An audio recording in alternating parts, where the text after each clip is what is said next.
Alright, what's up you guys? Brian back here with another recap video. This time recapping what just went down this evening at Awesome Championship Wrestling's Aftershock 2026. It took place this tonight in Poughkeepsie, New York, and it aired on Triller TV. So here is a brief rundown of what happened. The opening contest was to see who would become the inaugural ACW Cruiserweight Champion.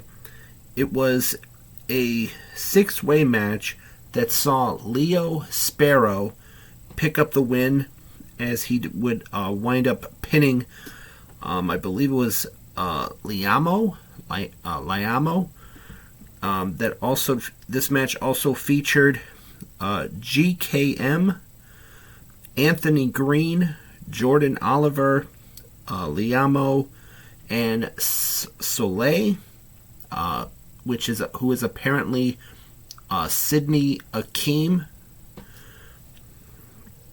So a big congratulations to Leo Sparrow for becoming the inaugural ACW Cruiserweight Champion.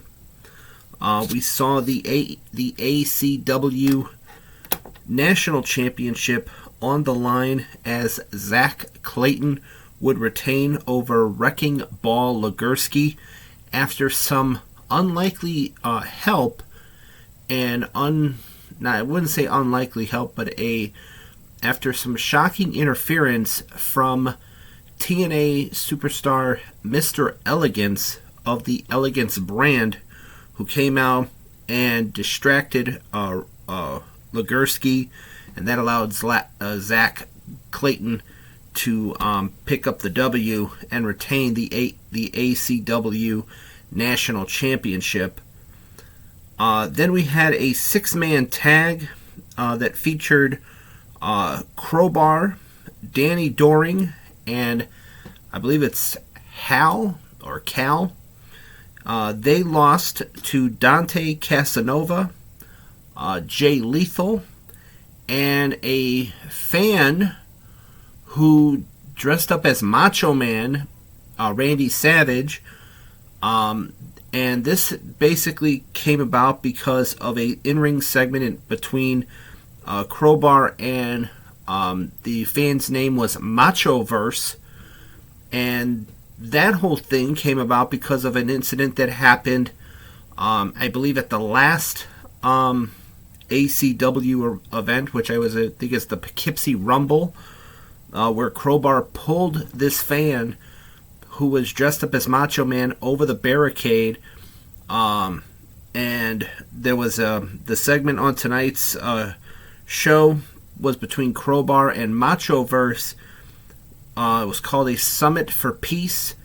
That would be interrupted by Danny Doring. They would go after Machoverse. Crowbar, Danny Doring, and Cal would go after Machoverse. Then Jay Lethal would make the save. Dante Casanova would also make the save as well. And that led to this six-man tag team match being booked. So Machoverse was actually got the win as he delivered a elbow drop on Crowbar through a table for the 1-2-3. So that was pretty much it for that. Then we saw a new ACW Women's Champion being crowned as Steph DeLander, who, coming off the heels last week of her and Mance Warner quitting TNA due to the fact that TNA did not want to clear her, even though she was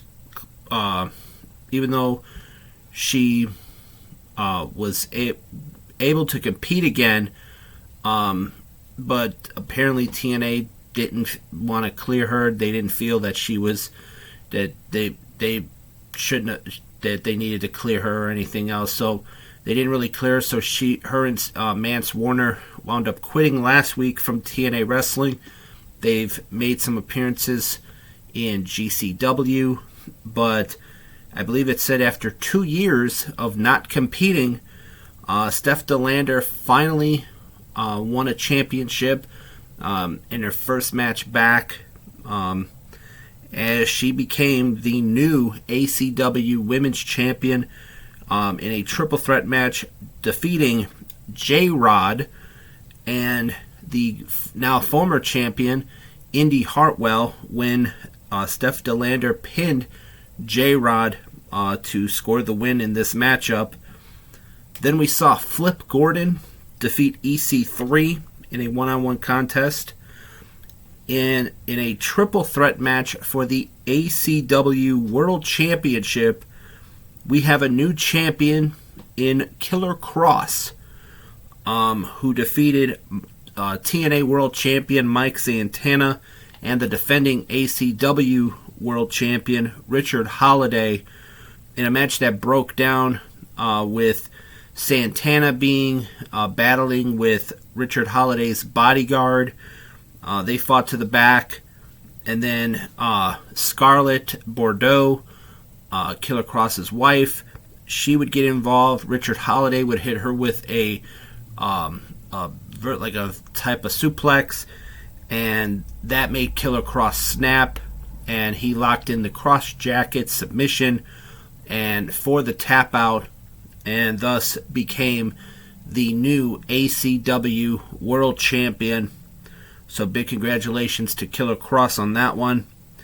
And then in the main event, it was a 4-way tag team match for the ACW World Tag Team Championships, as it was the now Hale Collins and Vic Delicious. They would retain their championships over Sent to Slaughter, Danny Maff and Sean Donovan, The Righteous, and the TNA World Tag Team Champions, the Hardy Boys, or the Hardys, in a very exciting main event, to say the very least. I really enjoyed watching this match. Like I said, it aired on Triller TV, so I watched it, and I actually enjoyed this main event. So with that in mind, my overall thoughts on the show itself, I really enjoyed it. From top to bottom, there was a lot of great action. I would recommend checking the show out for yourself on Triller TV if you guys did not see it, and judging for yourself. So with that in mind, this has been my Awesome Championship Wrestling Aftershock 2026 recap. As always, I am Brian, and I will see you next time. See ya.